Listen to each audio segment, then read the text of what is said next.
It's very exciting. Will be much more exciting when we find whatever it is. Hello? What have you seen? Scorpions. Yes, I know you've seen scorpions, but what I'm getting at is, what do you think is going on here? Leopard somewhere. Where? I don't know. You think you heard death there? We heard, but this wind, it's so hard. So we heard snort, snort, snort, and then snort, snort, snort, snort, snort, and then we came down, and the Impala were looking. Yeah, this in there. Snorting, and I mean we've walked through the drainage line, and there's no tracks. But so what do you think? Did you hear them alarming again? Yeah, I did. I heard them alarming, but I heard you as well. You were with them when they were alarming. Yeah. I've got a feeling it's still in there. Okay, we're going to drive down that way then? We're going to go to the dam wall and then start and check the southern side, or the western side. Alright. Bye! Good luck.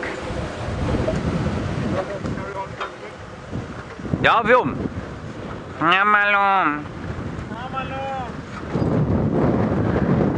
Alright, let's look down through here. Those guys reckon that whatever it is still in this block here. I must confess that I think that makes the most sense, because the Impala were looking this way, but it's so windy you can hear the wind howling. Feels like we're in Cape Town. Well, without the sea, of course, and the overabundance of people on holiday at this time of year.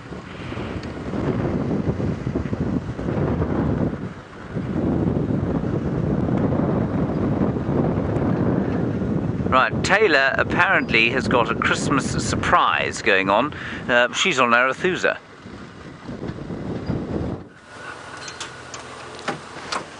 So it seems as though holding on and driving around Arathusa is actually paying off. Watch out, Brian, and hopefully we're going to find out soon. Now, let's have a look and see what's happening here. Everybody, you're going to have to duck those. We go underneath these branches. Ooh, under we go. You okay there, Brian? Luckily it's not a big one with lots of thorns. We've got a big aerial sticking out. If perhaps you've just started watching, well then you won't know really what's going on here. Now I'm going to show you. We're going to get a view now, Brian. The leopard is just over there. Can you see, just by those logs? But we're just waiting for another vehicle to very quickly reposition, and then we're going to sneak in and see if we can have a little view. Ooh, this leopard is tucked away so nicely. Oh, we're going to see. We're going to go forward. Thank you very much. Well done.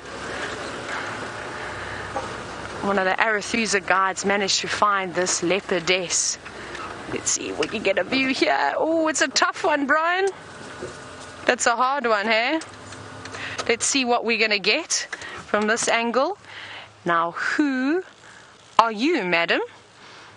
Now, of course, you know, I'm still learning all the leopards on the property. There are a couple that I haven't seen, and I'm not sure who this is. The guy that was just in the sighting said that it was perhaps Thandi.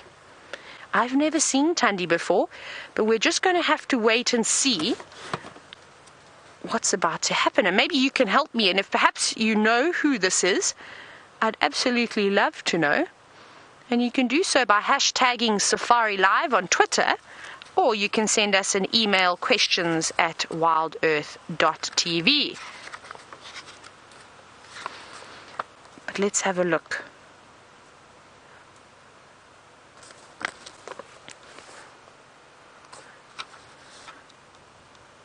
Come on, girl, lift your head up for us.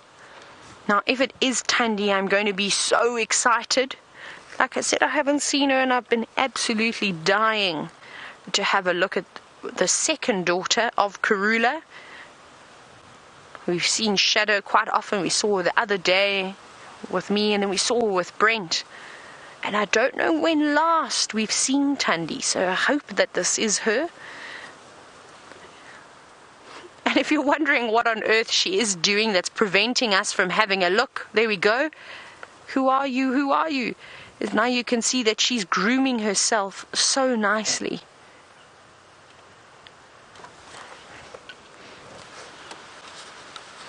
Wonderful. I've just got a little whisper in my ear from Louise, and she says that this is indeed Tundi. So if any of you had guessed right or passed on the comments that this was Tundi, thank you so much for all your help.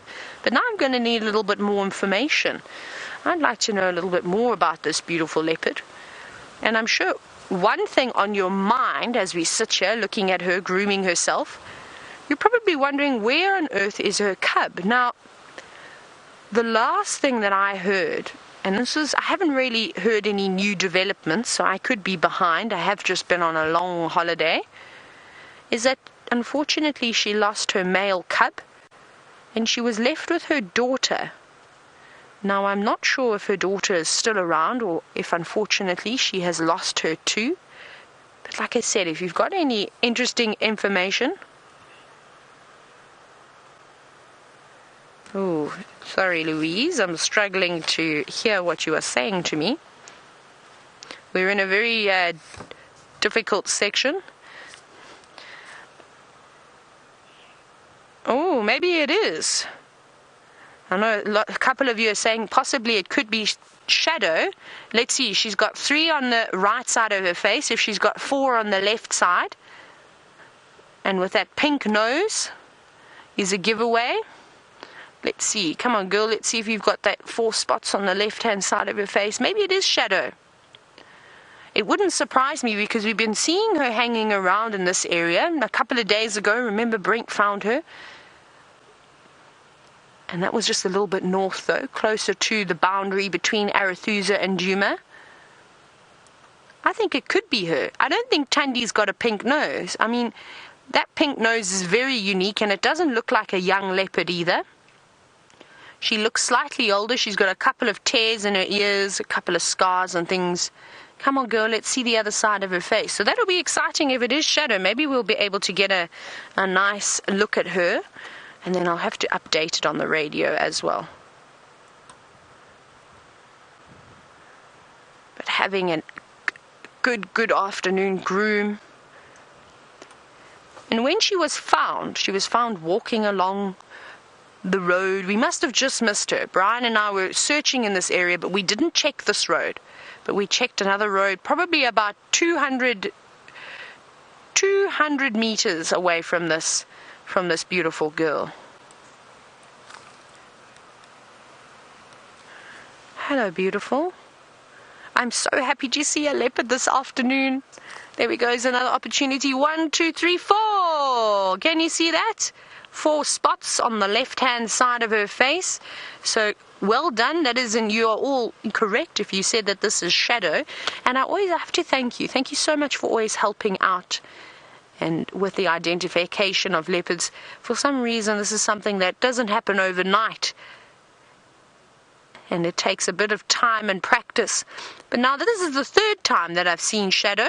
So hopefully the next time I won't mistake her. I think I was actually so exciting and hoping that it was going to be Tundi. And now I know I can't really comment on what she looks like just yet because she's sitting down and I can't see her tummy. So hopefully we'll have a look and see what her body is looking like. Maybe she is pregnant, because if she's got a full belly again, remember we saw her, I think it was almost a week ago, we saw her sitting on top of the termite mound and she did look like she had a big belly, but she didn't stand up for us, which made it obviously quite difficult to really tell. And then we saw her with Brent and she was bulging, and if that is the case again today, I think I'm going to agree and say that there are a couple of little cubs inside that belly of hers, but we'll have to wait to sort of really be able to answer that question. Hello, girl.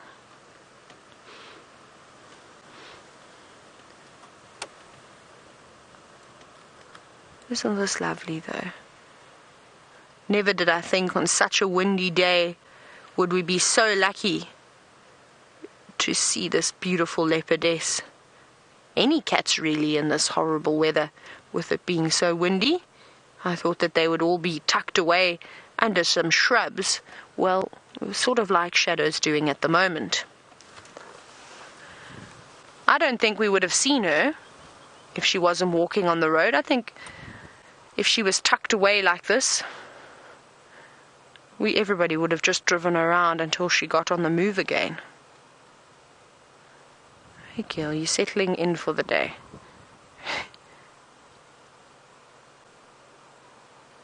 We're actually also not too far from where we saw those vultures.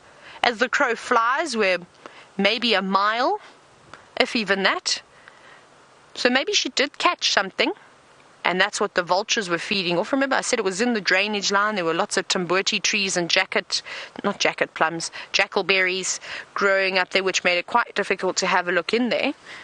So maybe she was there and abandoned whatever it was, or ate as much as she could, and well, then the vultures ate the rest.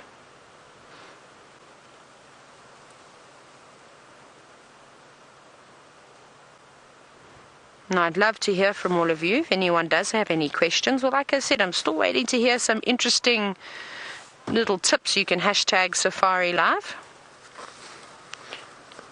You can do that. Sorry, hashtag Safari Live on Twitter, and of course questions at WildEarthTV. Now,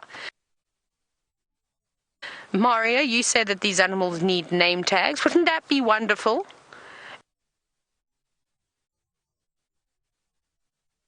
It would make our lives a lot easier, but of course it takes the fun out of it. But yes, that would be nice, especially when you first come into an area like this and you're trying to learn about the different individuals, the predators, the leopards, the lions, the hyenas.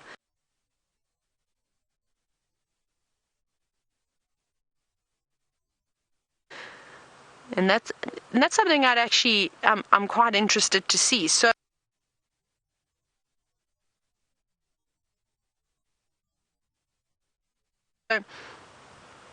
we've never really had a permanent, or everywhere else I've worked, there was never really a consistent den site for hyenas. So they'd come and go, they'd only be there for a little while, and then they would move off.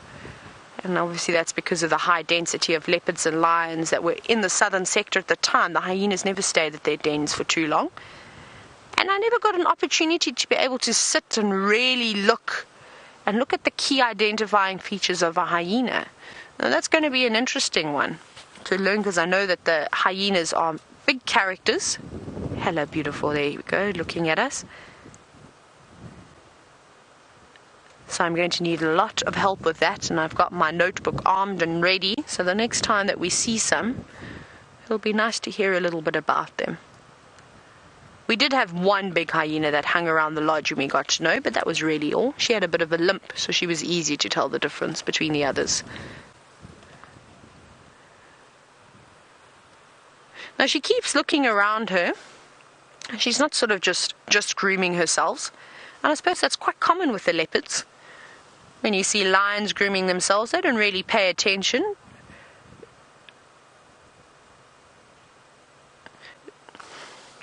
Sorry, just having a distorted message from Lou. Now this is the problem out here in the wilderness.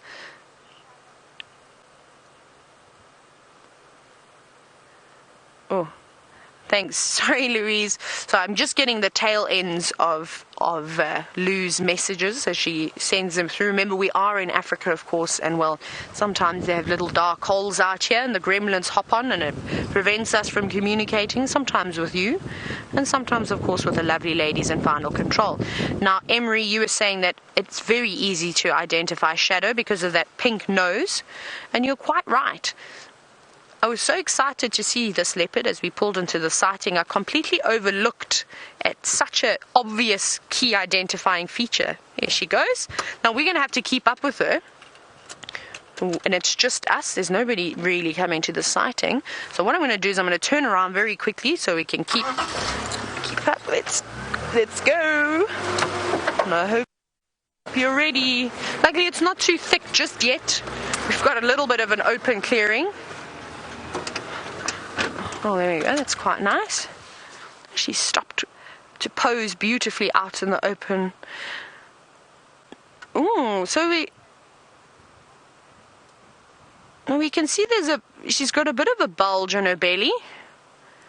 what we'll do is let's go around. Sorry, I'm jumping around here because I want to catch up to her, and we're going to see if we can zoom in nicely to have a look and see if there are perhaps any suckle marks or anything that will give us an idea, maybe even some swollen teats, just to see perhaps, well, if she has got little cubs in the oven, or maybe she's already had some cubs. We'll find out now, hopefully. Whoops. Sorry, Brian. Didn't mean to do that. And luckily it wasn't a thorn tree, I suppose, eh?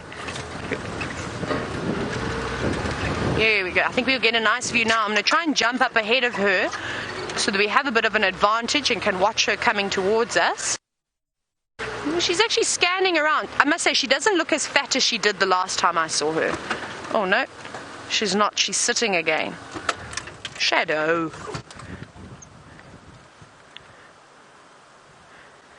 So that's the first thing that I noticed. The last time that she was seen was with Brent, and she had a massive tummy. So I suspect that there may have been something that she'd obviously eaten that was inside there that was bulging like that, but she still looks big. And we can only speculate at the moment until we get a proper look at her mammary glands.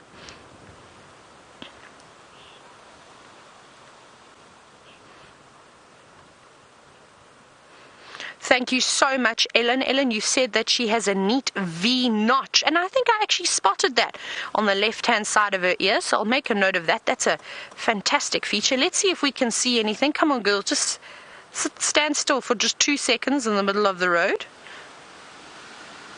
I can't see anything obvious just yet on her stomach. I'm just having a look to see if I can see the mammary gland. Ooh, they look swollen. Do you see that? They look very swollen. She's moving too quickly to have a look, though, to see if there is a suckle mark. I'm going to try and keep up with her.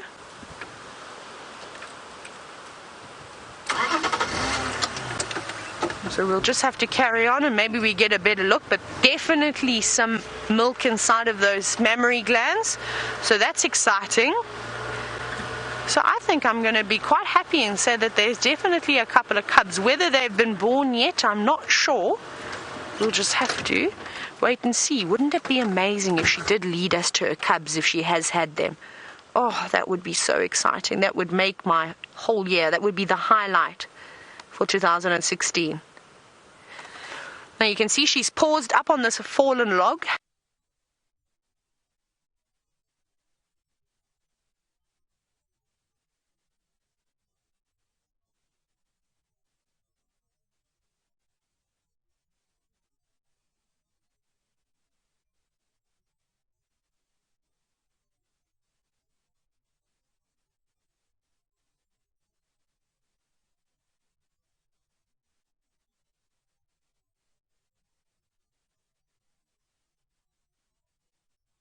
Looks like her brain is working overtime.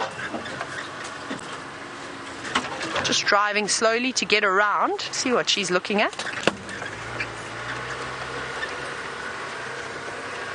Now remember, her eyes are also much better than what you and ours are. No, now she's sitting down and facing the other way. Brian, should we just do another loop? We're just doing the scenic way around. I'm showing you the whole termite mound. This will be very, very nice. Hello, beautiful girl. And she's such a lovely leopard. She is so patient. Well, every time I've seen her, she's been patient and so obliging. Oh my goodness, we're almost looking eye level into Shadow's eyes. It's not a very big termite mound either. This is amazing. Hello, girl. It's really not every day that you get to sort of be at the same level as a big cat. So when you see something like this, it's so special. And I wish you were all here with me on the back of the vehicle experiencing this.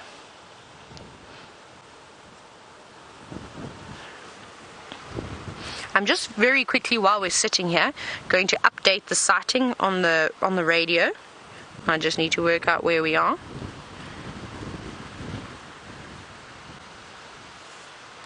Let's turn the volume up. Mobile's Mufazi Ingwe static. She's up on a termite mound. We are basically between Buff Skull North and Southern Fork. You should get my visual from the Nyala. It looks like it's shadow. It's just one unlock. Hello, girl. I love the way that she glances over at us occasionally. It almost feels like she's looking straight into the lens.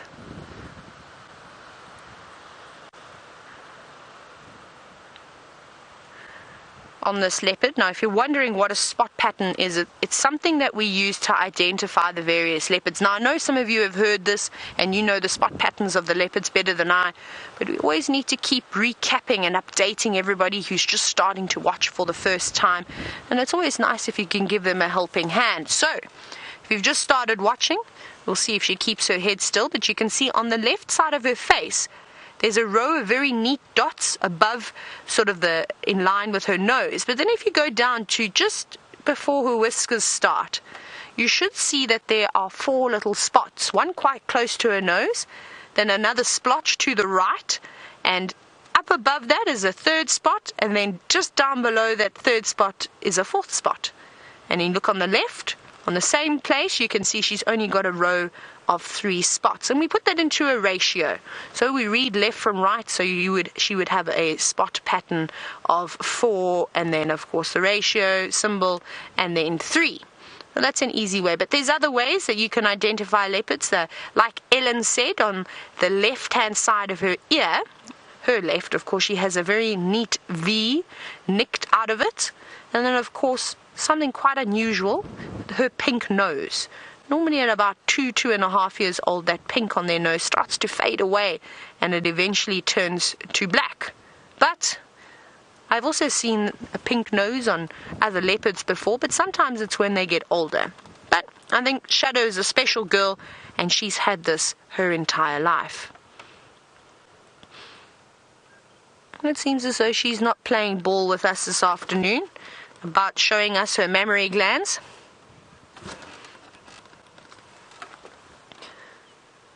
But that's fine. That's what keeps it interesting. Is that, what is she going to do next? Is she looking for something to eat? Has she had cubs? We can't see any. I didn't see any suckle marks. The very quick little slot we got, but maybe you managed to take a screenshot and got a better view of what I did. Maybe there were suckle marks. We'll just have to wait and see. And I'm sure you're all jumping for joy, though. This is very, very exciting. And it's a tough topic to talk about because we know that Shadow is unfortunately not the best of the mothers. But that's just how it goes out in the wilderness. Is that it's like in humans as well. Everybody's got their talents, and it's just very unfortunate that Shadow doesn't seem to be very good at raising her offspring. But maybe this round, maybe this time we get lucky. Now, speaking about all these beautiful little cubs that, well, we could potentially see, Roger, you were wondering what is the gestation period for a leopard? It's quite short, actually, and that's why usually with the big cats it comes as a surprise when one of these animals is pregnant. So the gestation period is about 3 months, not very long. And it's normally only in the last sort of couple of weeks that you start to see the real swelling of the mammary glands. Oh, what's flying in the distance? Are those storks? Sorry, I got... Oh, hello woolly-necked storks, off they go. That was quite nice, Brian. It was beautiful. The 2 of them flying around on this windy day. It must be quite difficult, of course. Isn't that nice? Just sitting here watching a leopard and then 2 woolly-necked storks fly by. That was fantastic. It's my butterfly syndrome, of course, jumping in. Only I could get distracted by birds as we're sitting and watching a beautiful leopard. So I do apologize, but here she is. She's back again. And we'll try and stay with her for as long as we can. It would be nice to follow her and see what she gets up to.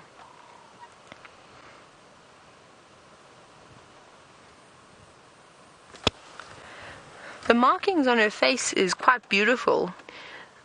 No, what is that? So it almost looks like her eyes have been weeping just a little bit. You can see that in the corner of the eyes, which is normal.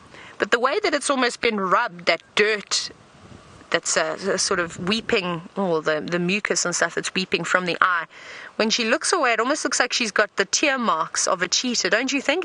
Obviously you have to use your imagination when I say this. But those black markings come all the way down, almost to where her whiskers start. Now, thank you so much for sending in all your screenshots. They're beautiful, and I can't wait to have a look at them a little bit later.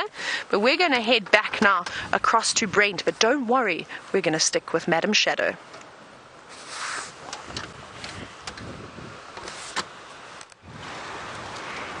Now the wind is howling. I'm here with Mildred, the millipede, on the edge of quarantine. Mildred's just milling about as millipedes do. It has been an absolutely fantastic time with you all on the bushwalk, and we got to see something we don't see very often, and that was that olivaceous scorpion with all the babies. I guess there are probably about 25 or 30 babies on her back. Wasn't that amazing? She can, well, certain scorpion species can have up to 100 babies at a time. I didn't think that olivaceous had that many. Also, when they are little like that, they actually don't feed. So I'm getting caught on my own tree.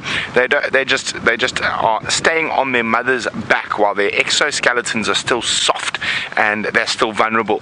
And in about, depending on the species, between 10 and 20 days, they'll ride on the back of the mother before their carapaces harden, and they go off in search of whatever they want to eat, and they will be able to, very proficient hunters from a very young age. And scorpions, like not many other arachnids, are also born live, so it is quite an interesting thing. Well, Mildred's moving off, we're doing the same. The wind's still really strong, it's getting a little bit dark, and VM, Herbie and myself do not want to be tomorrow morning's lion feces. We'd prefer to be tomorrow morning's lion trackers. So it has been wonderful, and thanks again for joining us on our little bushwalk.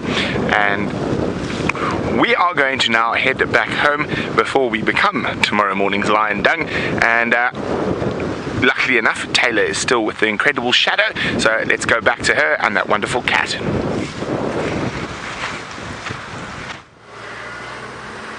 I really hope that Brent makes it home safely, though I'm not too worried about Brent. I think he can fend for himself out in the wild. Oh, she's so...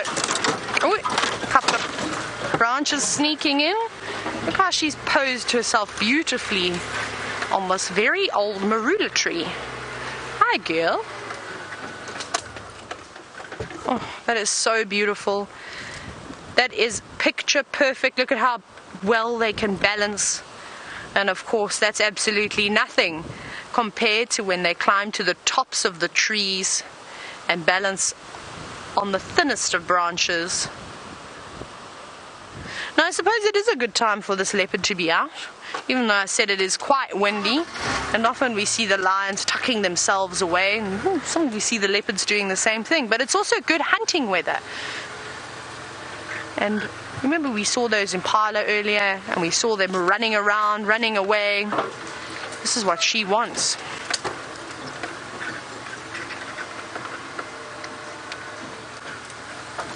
Ooh. Now we're doing a little bit of off-roading over some old logs. Now, as we drive along here, I apologize if I don't pay too much attention to you.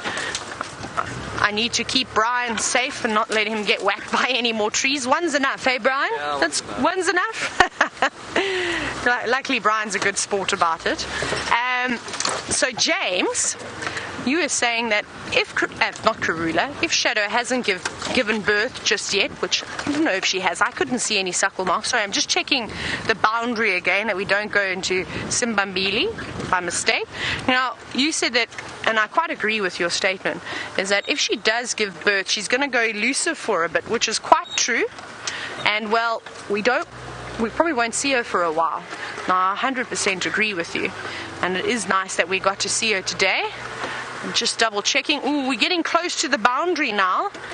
Hopefully she just carries on going a little bit further south, because if she carries on going west, it's going to get a bit tricky. And we may sadly lose her, but we'll try and stick to her to the very end. It's so close. Gee, Brian, did you see that? How good was that? That was skill driving then. I better not say that and then get myself into some trouble. She's such a patient leopard. Oh, sorry girl, I didn't mean to do that. Little stumpy over here. I don't know where to go, Brian. We have to go over this one. Up we go.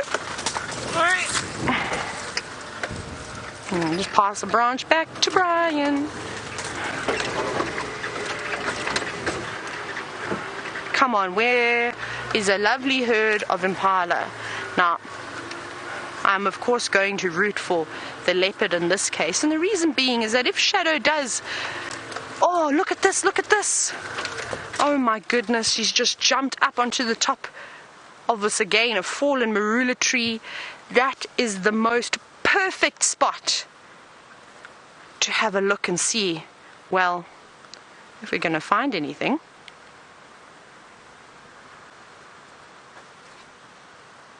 This is so beautiful. Now, I hope I hope you better all be taking screenshots. Because as common as it is, or as people think it is for leopards to climb trees, it's not often that you get them doing a pose like this. Now, of course, I wish we were on the other side, but maybe she glances back towards us and gives you all an opportunity. This is lovely. Must be quite daunting as we're going up a fallen tree like this marula. And it looks old. It looks like it's almost completely rotten. The termites have been hard at work. So I'd be nervous to go on a branch that's higher up than that, as I think it might snap with the weight of her. Not that she's particularly heavy. She's not a massive leopard. Medium size or average size for a female, I think. So she probably weighs about anywhere between maybe 50 and 60 kilograms. So what's that? About 120 pounds or so? Somewhere around there. But look how gracefully she came down. Should we have a little zoom and see if we can see any suckle marks? Oof.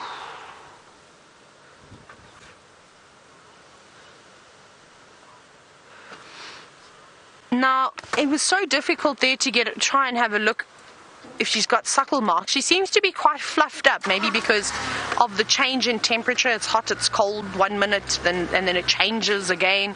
So it's very, very difficult to see have a look at the mammary glands. Just watch out here, Brian, as we just tuck through this tree. Off she goes.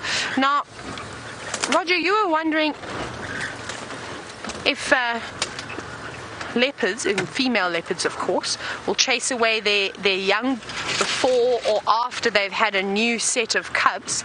Now, it's actually quite interesting. I've seen both things. So I've seen it before where a leopard had sort of told her older daughter to keep, to sort of move on.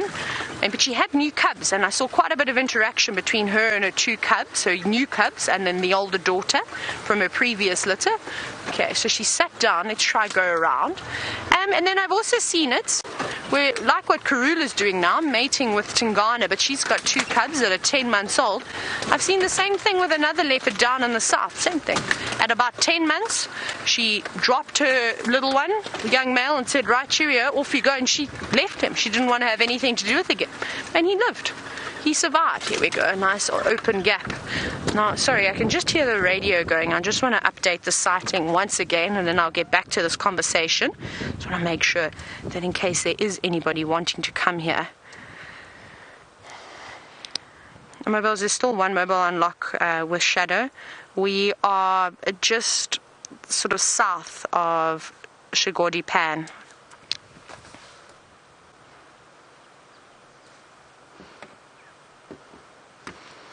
Here we go. Update done. To let all the other rangers know what's going on. But we're spoiled. It's just us here. Nobody else. But maybe they Oh, that's where they are. I forgot to tell you. I forgot to mention the update about the lions, about the Nkuhumas. They are very happily, it seems as though the whole pride is together on Simbambili, but quite close to the boundary of Arathusa. So they might come back, hopefully by tomorrow. But it sounded like they were on a buffalo kill. Unfortunately, I didn't get the update or not, whether they were, if it was a big buffalo, if it was a calf, how much they'd eaten.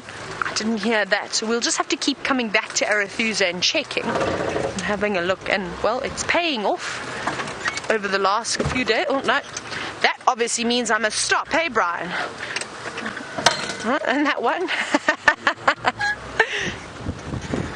Oh my goodness, I'm getting myself wedged between a rock and a hard place at the moment.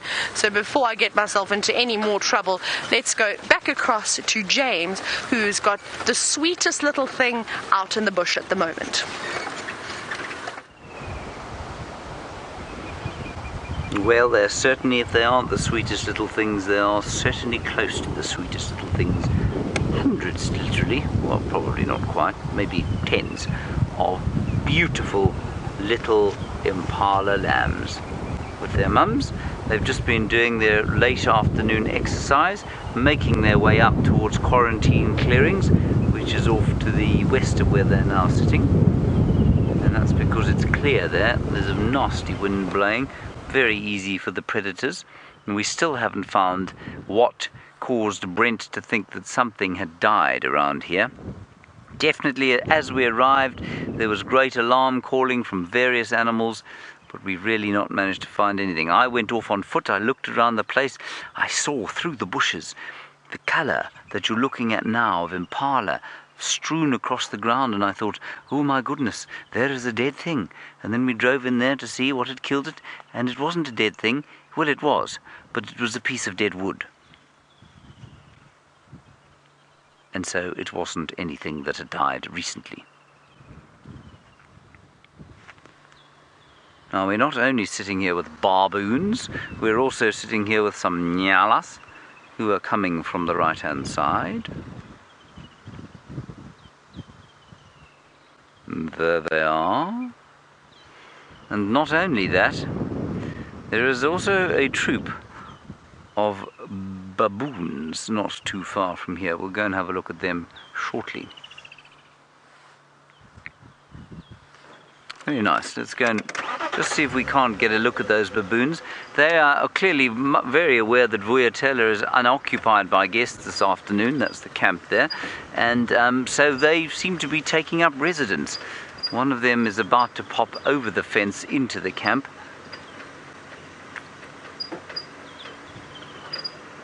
They were just feeding down in the drainage line here.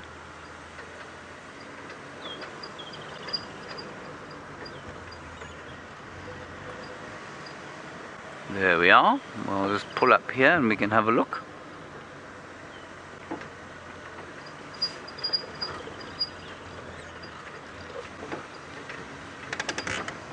There they go. Unfortunately, they have taken fright. Now, we are some distance from them. Why they should have taken fright, I cannot imagine. Look at the little one. Isn't that sweet? They really are quite special creatures. And I'm sad we don't see more of them. And I hope that they spend a bit more time with us, because of course the more time they spend with us, the increasingly likely it is that they will habituate and realize that we are in no shape, way or form a threat. Marvellous. Okay, let's carry on and see what else we can find.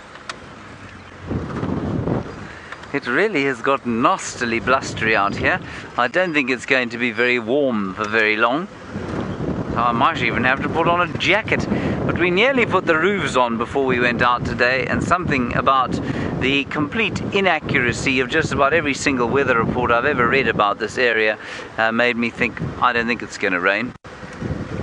It may still do a few drops and spits, but I don't think there's going to be much. We were told, guys, batten down the hatches, at least 180 millimeters coming your way. 180 millimeters, everybody, is well, it's about, I can tell you exactly what it is, 10 inches of rain. 10 inches, they said, in 24 hours. Then it went down to less than half an inch, and now we stare at nothing but driving wind and the odd spit from the sky. So I don't know. We clearly understand the weather about as well as we understand the world's economics.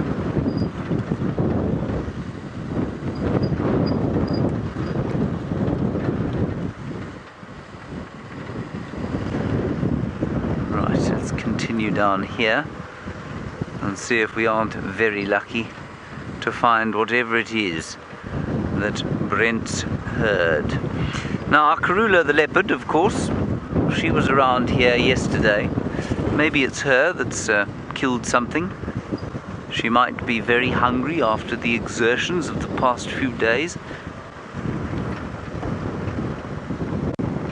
And I'd still be very interested to hear from all of you why it is you think that she's mating already. Let's just have a quick look at those flowers up there, for no other reason that I haven't pointed them out to you this season yet.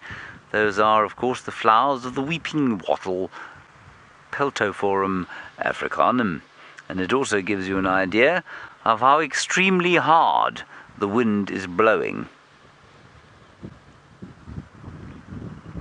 Cat in Tampa, I'm going to say no, I don't think so. You say, could the drought have affected Karula's cycle? Cat, I would say no, I don't think so. It's not impossible. Nothing's impossible out here. I mean, if we can't even get the weather right, well, we just certainly don't understand fully the variables at play in a leopard's life. I just don't really see what the connection would be. Maybe a slight difference in nutrients could change a hormonal balance, but I don't think so. You know, she's been eating so well, and as Brent pointed out when we were having that fireside chat about the strangeness of white muscle disease and why the leopards didn't get it, he pointed out very, very nicely that leopards, of course, have a much more varied diet than lions, and therefore they probably didn't suffer the same effects. So I don't think that would have caused a hormonal change. I mean, look, the drought was bad, but it was by no means. We tend to we love to use the expression "in living memory." Which to my mind is quite meaningless, but we love to say this, and I do it myself a lot. This is the hottest season in living memory. This is the driest drought in living memory, because it sounds very dramatic. We had a drought.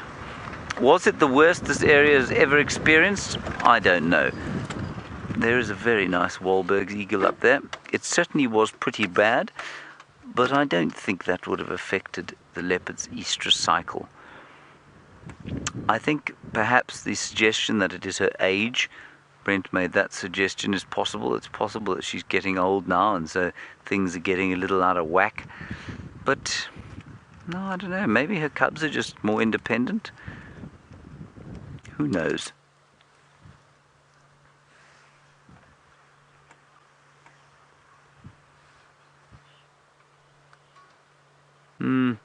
Right, yes, so you're in Finland, and you say, can we stay on the bird, please, Rion, if you don't mind? It's better looking than I am, frankly. Right, you say you reckon that yes, her age could possibly be playing a role, but you don't see a connection with Shadow's estrus cycle. The reason I mentioned Shadow was just because we know that she does come into estrus, for the last 2 times she's had cubs, very early on. And I wondered if there wasn't some connection there. I don't know if that's got anything to do with it or not. But it's all, we need to sort of, it's almost like a puzzle, you know. You've got to lay all the pieces out on a table and figure out how they all fit together. And of course, if you don't have the picture from which to build the puzzle, well, which we don't, it's quite difficult and very entertaining indeed. That is a Wahlberg's eagle. The Wahlberg's eagle, of course, is now hanging on for dear life. If it lets go of its perch now, it's going to end up in southern Zimbabwe within about 25 seconds. There is a driving wind. It's spotted something it wants to eat. Ooh, Ooh. What have you spotted, bird? That's quite interesting, isn't it? And you can hear some thunder rolling in now, maybe. Let's see if it flies. No. I mean, this really is not nice weather for an eagle to be flying in.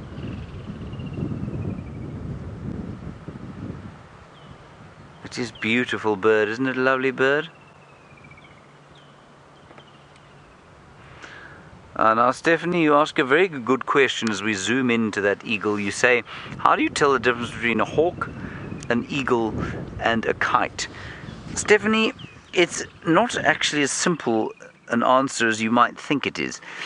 We have given birds sort of common names or generic names based on our experience with them. Very strictly speaking, an eagle is what you're looking at now. It's one of a few genuses of birds that are closely related to each other. They're feathered all the way down to the bottom of their legs, and often this one used to belong to the genus Aquila. It doesn't anymore. And so they keep changing the taxonomy. But the most notable feature is that they have feathered all the way down to their legs.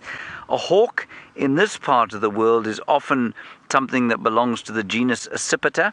So it would be the goshawks and possibly the sparrowhawks.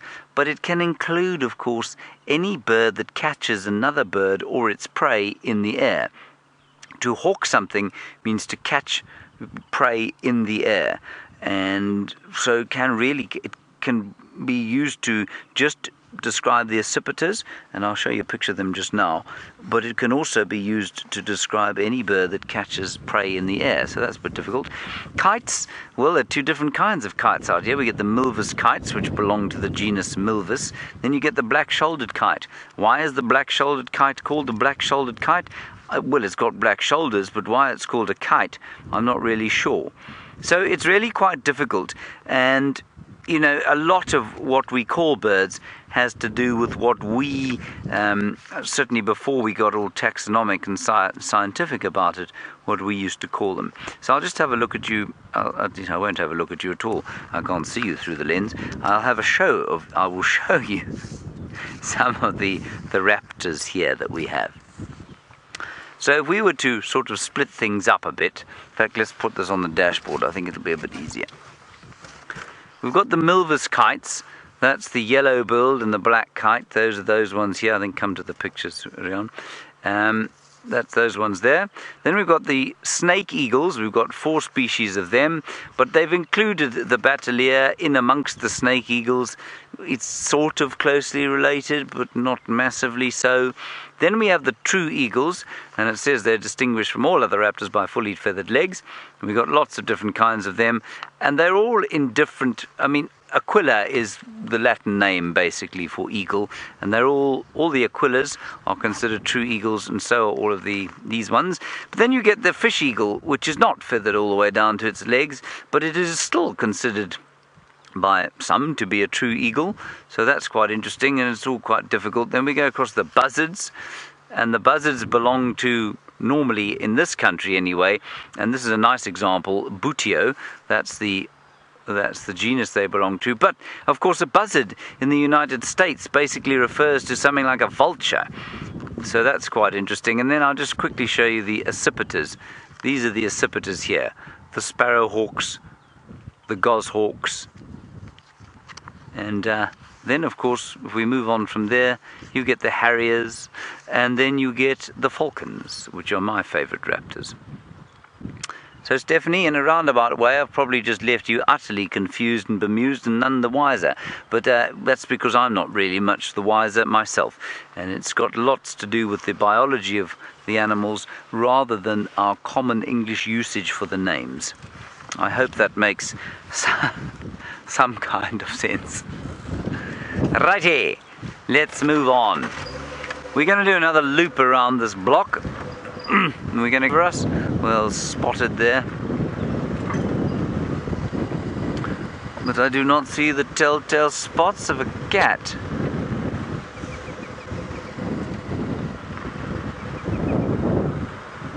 We'll just keep going down here and hopefully we'll be very lucky.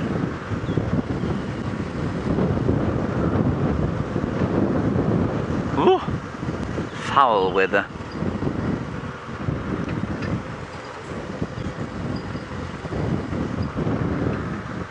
And Janet, much the same as we were discussing a little bit earlier on today, you say, do I think when Karula's finished mating, she will join up with her cubs again? I do, yeah, I do think that's going to happen. But they are, I mean, already starting to spend a little bit less time with each other. And I mean, I've said this from the beginning, and I've been pilloried for it on a few platforms. I've said from the beginning, you know, those leopards, they play a little bit. But they have never ever shown the kind of social cohesion that a lion pride does. And that's totally normal. It comes from their desire eventually to live alone and be without the others. And I've noticed more and more of late that they have been spending increasing amounts of time alone. Especially as Hosana gets bigger, he becomes a pain to have around for his sister, you know, because he will basically start to bully her off kills. And for a long time she did the bullying when they were the same size. He's now much bigger than she is. And so he will make things a little bit difficult for her when it comes to finding food to eat.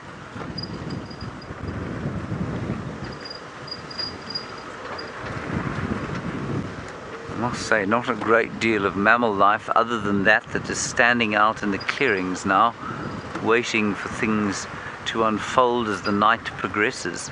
Terrifying time of the day if you happen to be a Nyala or an Impala.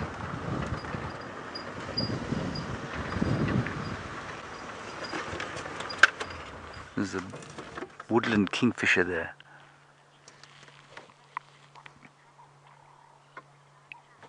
Well, feline ferocity appears to have some kind of telepathic connection to Karula, and you say feline ferocity, she's a smart cat. She's realized that the two cubs are going independent and then they'll be fine, and therefore she has in some way managed to sort of bring on estrus. Feline ferocity, there might be an element of that, yeah. There could be an element that the cubs have gone independent quite early, or are in the process of it, and her physiology therefore is switched, and she's now, yeah, producing the hormones of estrus. That is possible. I just think it's so early, don't you? I mean, it really is very, very early for a leopard to be going independent. And you can see the light is fading horribly now.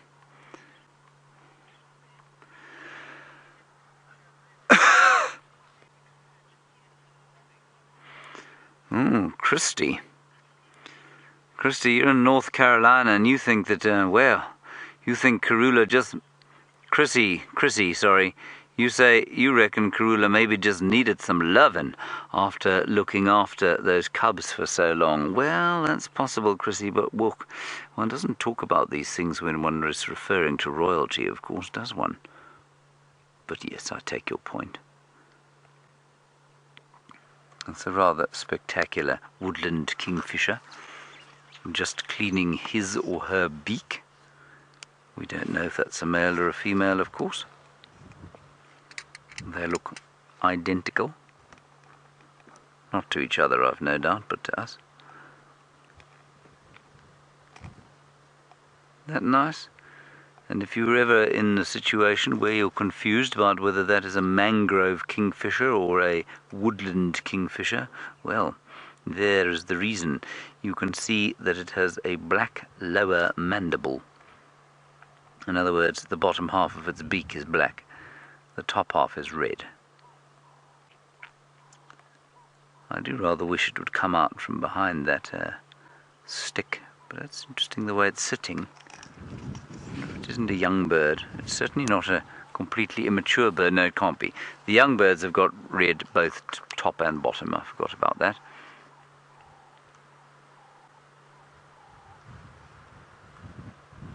Beautiful. So, I love having this discussion about Karula and what's going on with her. So any further theories, which may or may not be true, let's have them. It'll be great to hear from you and what you think of them, and why it is that our leopards are perhaps behaving slightly strangely.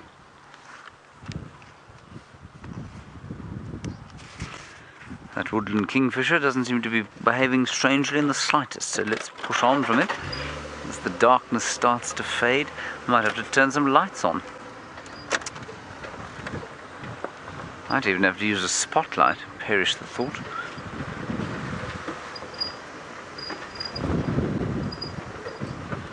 Alright, Taylor is still with Shadow. I think she grabbed her by the tail and brought her back over the Simbambili boundary, so that's great. Let's go and find out how that went for her.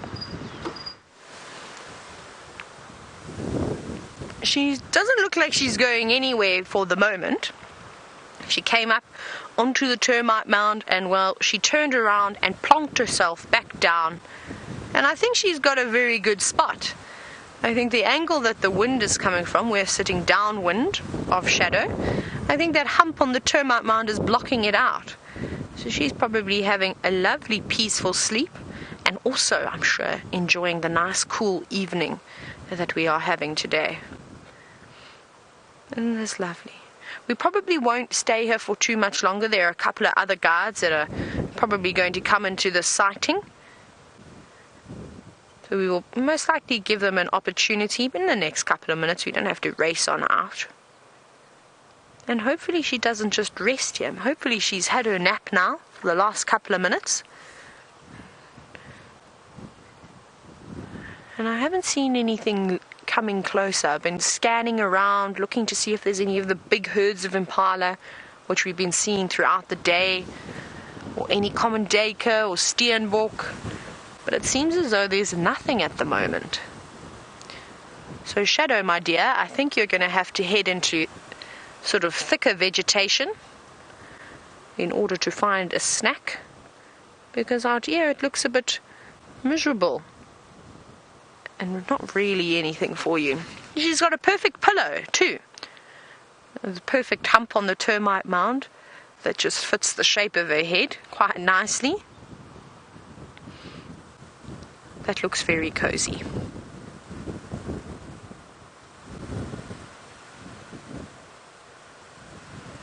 And no chorus tonight. No birds that were shouting away. Oh, no, as I say that, I can hear the babblers shouting in the distance. They're the only ones that are saying goodnight. The rest of the birds, I think, took the day off and went into their hidey holes a little bit earlier, which I don't blame them for.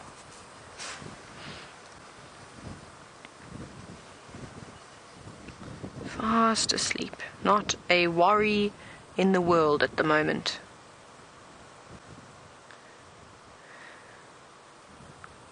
But still listening. I love the way that those ears sort of twitch.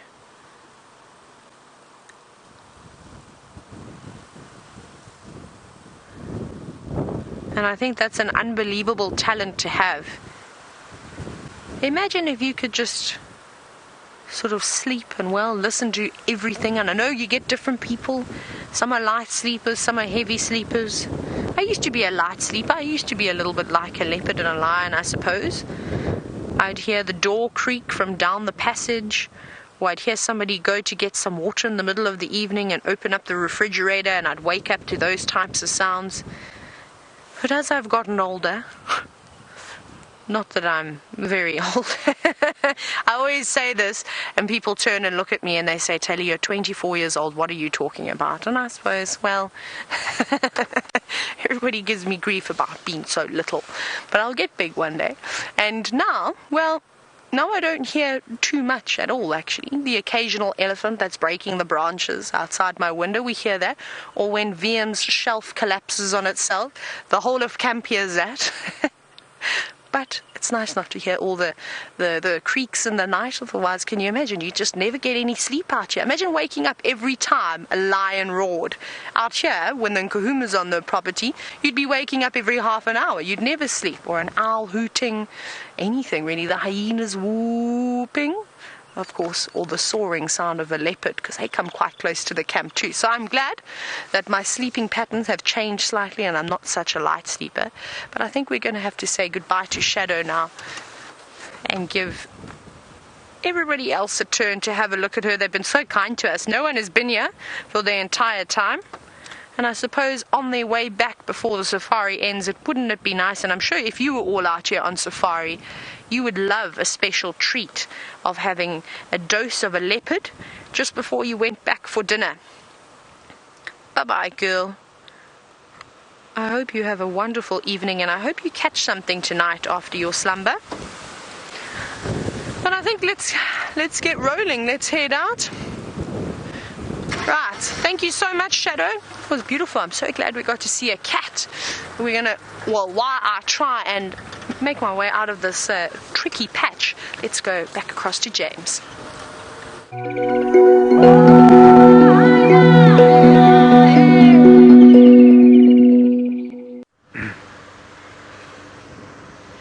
Isn't that a rather fun way to come back to me, everybody, on an ident? I wonder what that means.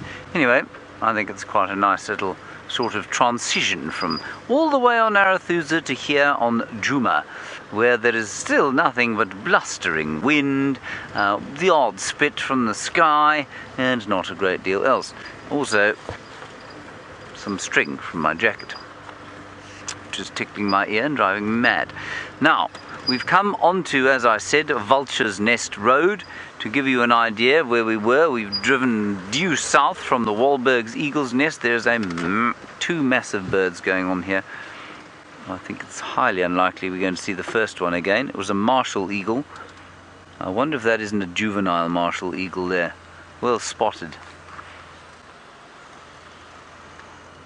I'm afraid I couldn't begin to tell you what that one was. Well done, Rion. Nice tracking there. What was I saying? I was waffling on about something of vital importance to the world. Oh yes, so we went south from the Wahlberg's Eagle's Nest, we crossed the Milwaukee drainage line, and we're basically now going north again. So we're doing a loop around the block where Brent thought he heard the death. There are two doves, and the two doves are waiting for the night in a romantic sort of position there. Look at them. Hello. Chap's going out to dinner tonight, or staying in? Staying in? Well, that's fair enough. It is Friday though, you should feel free to go out. Not sure what you'd eat on a night like this though. You might be eaten. Possibly best to stay home. Yes? Good. Okay. Well, we'll carry on. We'll see if we can't find a leopard.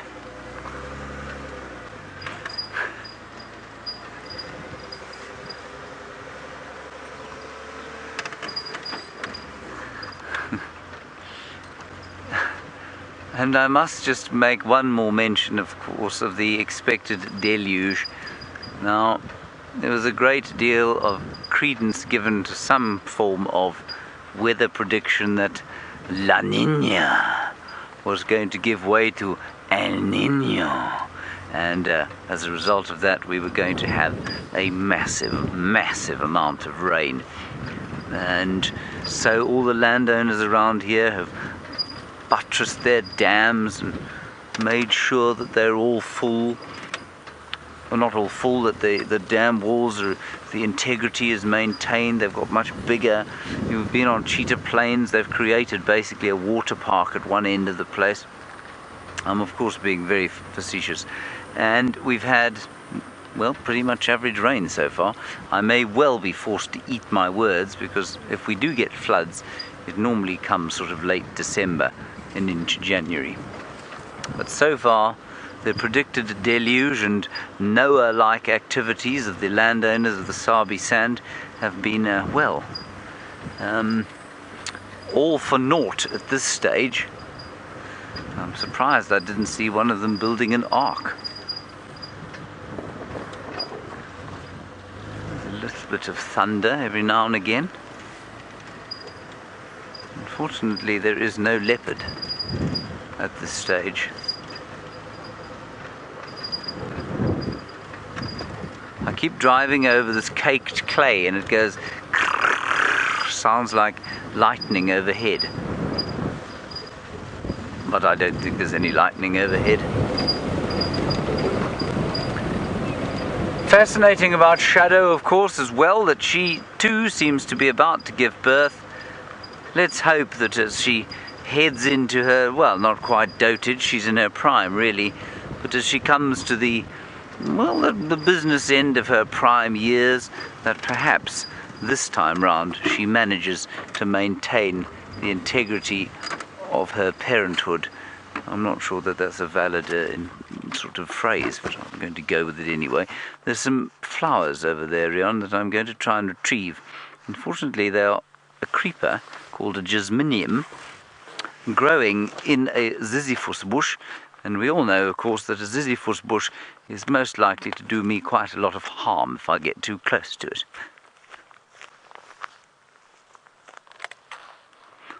Go around the other side of the Ziziphus bush, all the while keeping my eyes firmly peeled for creatures of the night or the day.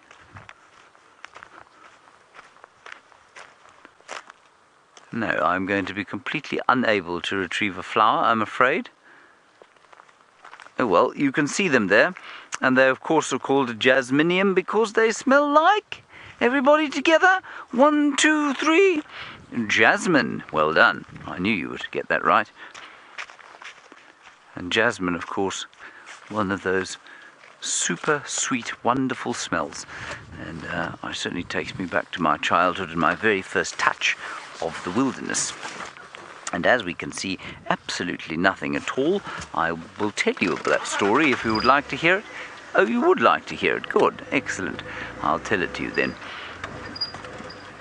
I remember as a young lad, my parents used to take me, some of you would have heard this before, of course, but you may have forgotten it with any luck. When I was a young boy, my parents used to take me off to the Drakensberg with my brother and my sister every year in August, just as the winter was starting to come to an end. And we went to a place called the Cavern, which is a marvellous place just in the northern parts of the Drakensberg Mountain, or the northern Natal Drakensberg Mountains, so quite a long way south of where we are now. And on the wall of this ancient building, it had been a farmhouse and then converted to a guest house and slowly expanded until it was this wonderful sort of family-orientated place where people used to go and climb the mountains and ride horses and play tennis, and well, I suppose the adults probably drank a couple of gin and tonics and that sort of thing. Anyway, on the wall, the old stone wall of the main building there was a giant creeper, and the giant creeper was a jasmine plant. And I remember so distinctly, and every time I smell jasmine now, it takes me back to that place. I remember so distinctly that being the very first sort of wildish flower, other than my mother's roses, which of course were not wild at all, that I remember thinking, God, that is really just the most wonderful smell, and thinking, that's a little touch of nature there. And that was before I had any kind of notion of what wilderness is, or what effect it would have on me later on in my life. So that was the first kind of touch. And then rather the same time, when I was a young buck of 17 years old, roughly 3'4" in height and weighing in at about 10 pounds, I did a week-long job stint at that very place. And on my last day there, I went up and I climbed to a ridge through a forest, and I looked down east over this amazing valley. And there, in Natal, the grass grows very long, and there's a particular species of grass called Hyperrhenia hirta, or the red thatching grass, and it grows very long. By the time August comes along, it's sort of overhead height in many areas, and people, especially the Zulu people of that area, go and harvest it and use it to thatch their homes. And I remember watching down the valley and seeing the waving stalks or culms of that Hyperrhenia hirta, the red thatching grass, and I remember the dust in the air, and also, of course, and I've said this many times, the sound of the silence. And that was the very first time that I believe I was touched truly by the wilderness.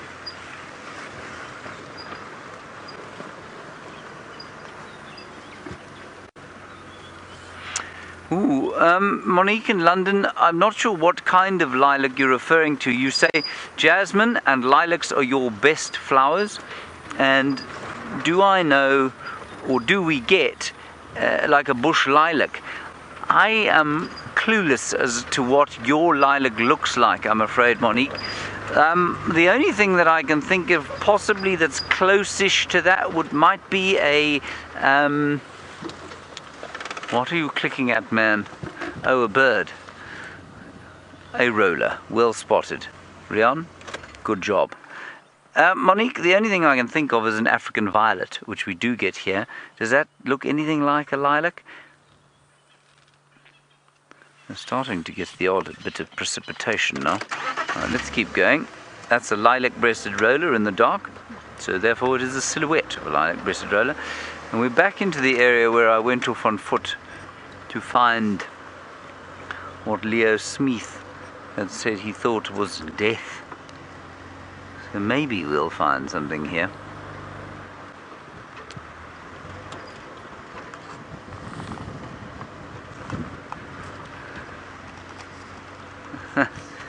Hello, Dingo. You say the cloud must be quite thick to induce darkness before the sun has gone down because it's still light where you are in Pretoria. Well, Dingo, yes, the cloud is thick. That is absolutely correct.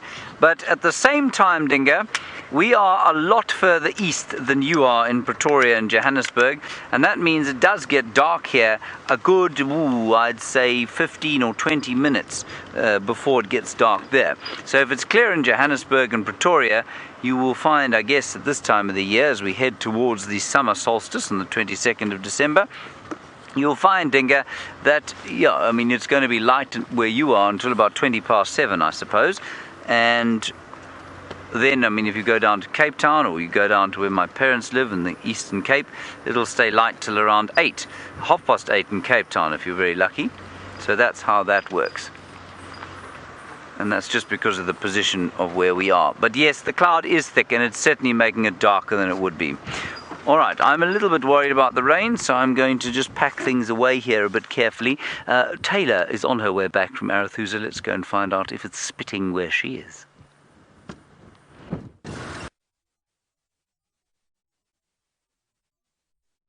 Over the northern section of the Sabi Sand, it's starting to pitter-patter down now.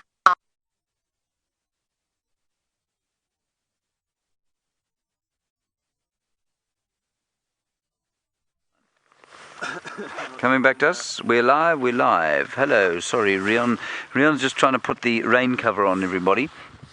And sorry you lost picture with Taylor there. Rion, do you think we need the rain cover? I think we'll probably be alright. Let's hold it off just for now. If it starts to get really nasty, then we'll put it back. I'm going to put the cover on my bits and bobs. There we are. Okay. If it does get nasty, everyone, I'm afraid Rion will definitely have to put the cover on, because we do not want, of all the things to get wet on this vehicle, the camera is the one that we want to get wet the least. Let us continue. We're going to go back across the dam wall and up onto Quarantine and see what we can find there.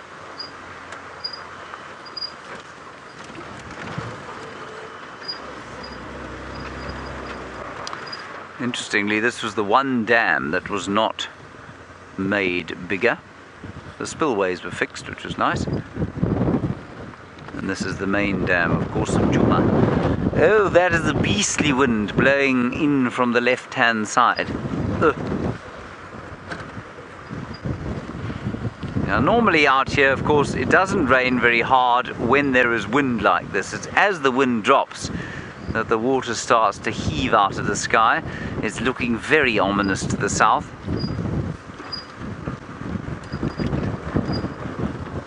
It's starting to thunder a bit. We'll just go up onto the clearings here and have a look, and then I think we may well have to put the rain cover on, I'm afraid. We'll just also find out where Taylor is, and because she'll be getting closer to home, I'm sure.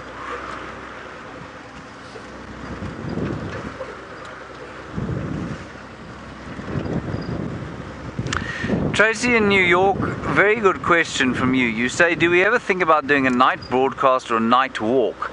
Tracy, we do, and we have. The thing about nighttime is that unless you have action going on, here are some Impala suckling. I'm actually going to just keep moving slightly. Okay, Rion, you can put the cover on now if you want. I'll just keep yakking away. Tracy, the nighttime, as you can see now, of course, things are getting dark. Unless you've got a highly sophisticated sort of military grade what we call high ISO camera, which is the camera that's able to see at night with a picture that's still acceptable in color, it's really pretty unpleasant because you can't see anything unless it's happening right in front of you. So for example, we did our Mara trip in September, and we had infrared lights everywhere, and it was extremely exciting when the action was happening actually in front of us. But you can't pan off to a view or look at the clouds going over or spot a bird here or spot a bird there. So it's fantastic when there's action on the go, but it really is not particularly fantastic otherwise. So yes, it serves a purpose completely if you're going to follow lions on the hunt, which is what we did in the Mara. Now, the reason we don't do it full time is that it can be a little dull, simply because it's difficult to see what's going on. Obviously it is, it's night time. Then the other thing about operating at night on foot, that's an interesting one. That becomes dangerous because you can't see what's going on, and on foot it gives animals or gives the predators a hugely they get confident when they're running around at night time, and so it's just a little bit dangerous for us to be walking around at night. I have, however, Tracy, done one night walk, and we did it with guests at Londolozi, and we did it at full moon, only at full moon, in an open clearing, and we had a car drive through the area beforehand and was not too far in front of us, just a couple 100 meters or so. It was a profound experience. It was really beautifully done. I was kind of the backup guide, and the chap who led it made it a whole kind of spiritual experience. And he read a poem to everyone. No, he didn't read it, he recited it. Very wonderful ability to do that just before we went out. And then we went out and we sat on a rock afterwards for a long time, and I played the guitar quietly, and we had some delicious hot chocolate. That animal is alarm calling. But Tracy, you don't do that all the time. It really can be very dangerous indeed. There's one Impala ram there, alarming. That is disco lights on my face. I'm not sure why that's happening. But there are a whole lot more in the direction that he's looking completely relaxed and happy. I suppose I should put some lights on. So I don't know what his problem is. Let's keep going on to the clearings here.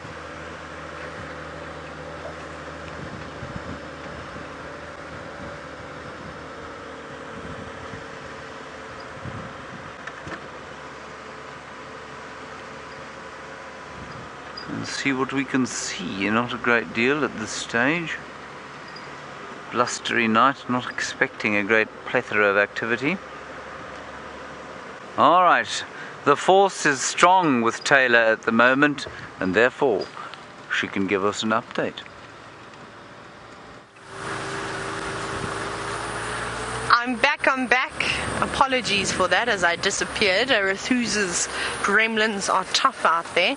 Now, I was starting to tell you a story, but I've forgotten what story I was about to tell you, so I will tell you another one. Now, I know I started telling you about the lions, and Brian, I didn't really give an update, did I, about the lions? And then Shadow distracted me. So, currently the Nkuhumas are on Simbambili, and not too far from the Arathusa boundary. I think I did say this. So it'll be maybe a good idea tomorrow. Hopefully we don't have too much of a downpour tonight, well, in the morning, and go and have a look down that boundary road, that cut line between the two properties, and see if they haven't indeed come across. Now, I'm looking for any little bugs as we're driving along Gari Main. So I'm just aiming my light onto the ground. We know that they like to come across the road at this time of the night as well. Some of the creatures that are more nocturnal than they are diurnal. So let's see if we can spot anybody.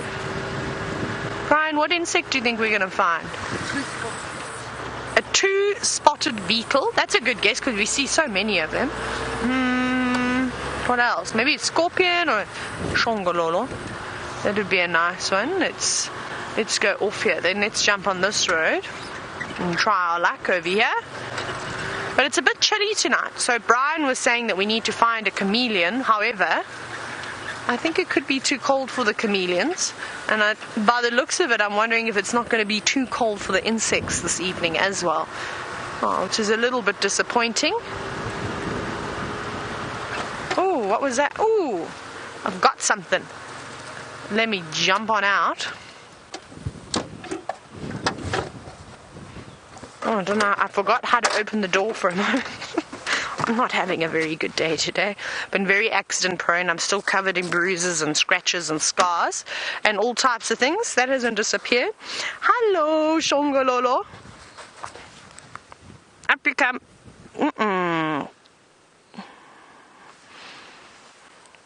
Was wanting to fight and go into the ball, into its defensive ball, but luckily, oh my goodness, it's a fast one. Hey? Oh no, don't do that. No, don't. No. I'm sorry.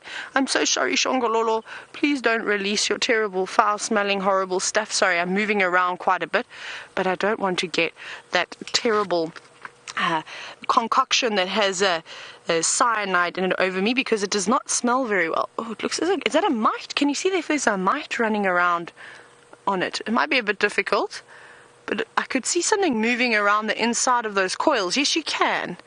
I think if you're looking right in the middle over here, it looked like there's something actually moving around. Maybe it was its antenna. There you go. And it's waking up again. And off it goes. No, careful. Don't be too brave. Now, can you believe that millipedes have been around for a very, very, very long time? They were one of the first invertebrates to walk the earth. And can you believe that the close relatives of these millipedes that we see today were almost 6 feet in length? And you think that would be amazing to see a giant shongololo? I think it would be so spectacular. No, don't fall down. No, don't worry. And I'm not going to eat you. I really don't want to eat you. Amanda's cooking us a wonderful dinner tonight. So you're not on the menu just yet. Okay, let me pop it back. Come back, shongololo. There you go, put him on the ground.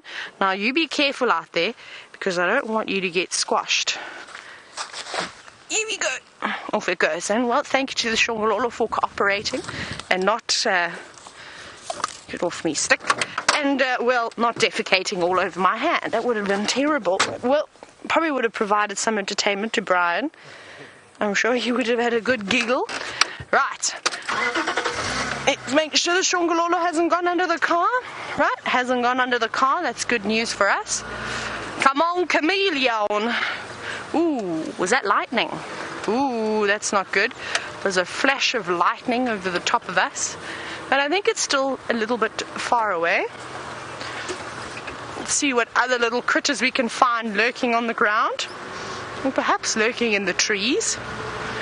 Oh, I'm just going to dim everything. As we are going to be passing some Impala and also a wildebeest, which is standing somewhere over here. You can't see it. It may look like I'm patting him on the head, but I'm not really. But off they go. Good night. Have a wonderful evening. Stay safe out there. Right, lights back on. Right, let's go here. Oh, another shongololo.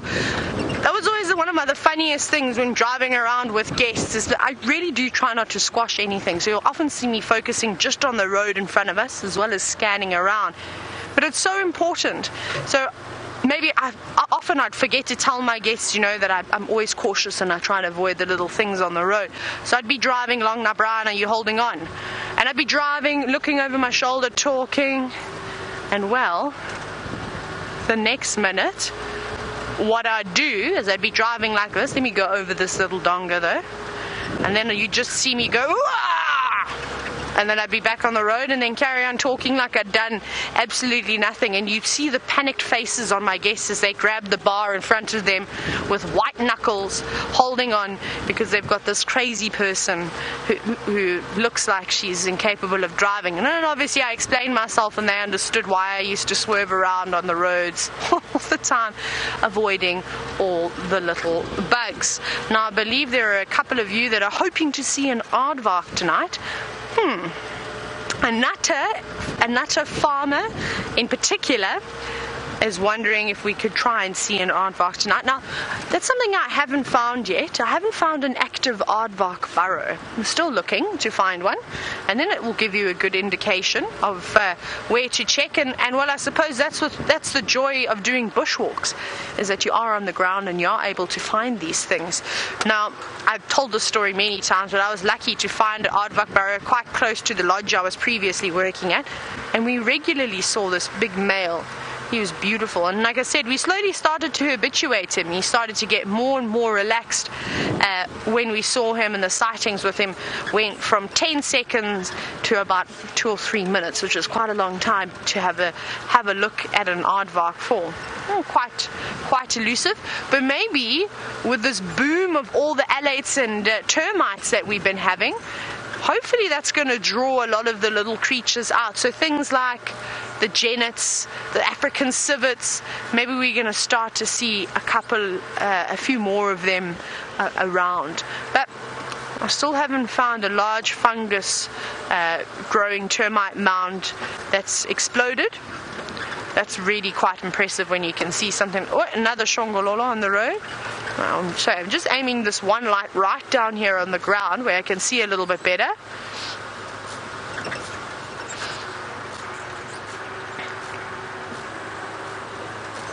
Doesn't look like a here.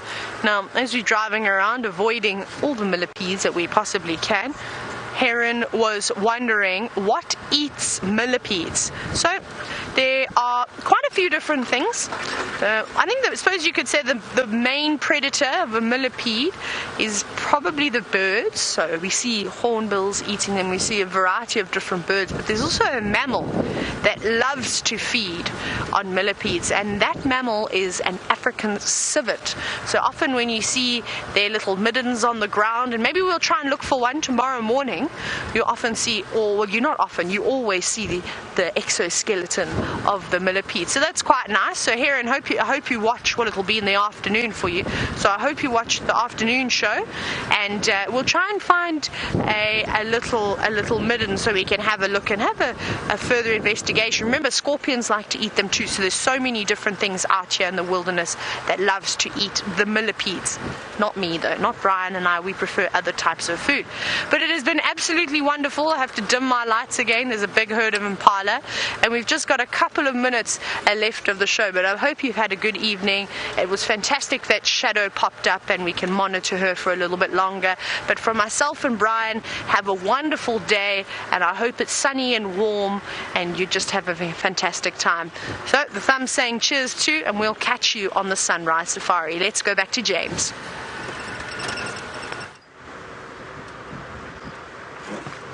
Well, yes, sunny and warm it might be, but we might get the predicted deluge finally. Hundreds of inches of rain cascading out of grey black skies, filling the dams to capacity.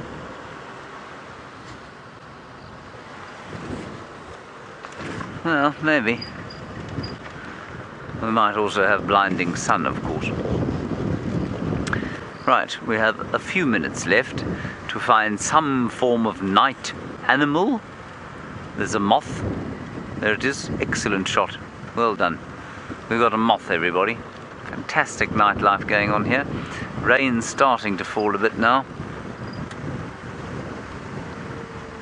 Yes, Safari Dean, you're absolutely correct. I'm so glad you've noticed that. You say, am I the best spotlighter in the game? Yes, almost indubitably. I think I am the best spotlighter in the game. I am, of course, being completely sarcastic. I'm relatively poor with the spotlight. I'm not sure who the best is. Jamie, of course, has the most distinctive style of spotlighting.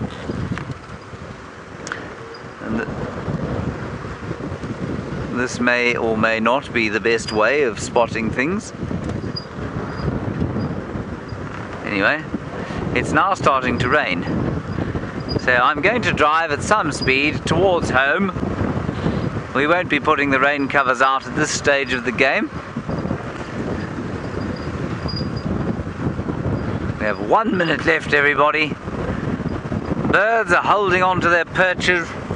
Hatches are being battened. Impala ewes are holding their babies close.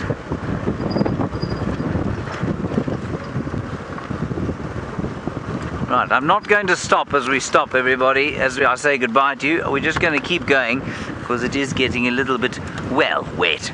Thank you for coming on our drive with us. I'm so pleased that Taylor managed to find a leopard for you because I didn't find a great deal at all. I do apologize for that. A big thank you to Rion for his first world premiere. There he is. That's his, well, diving okay sign. We will see you tomorrow, of course, at 0500 in the morning.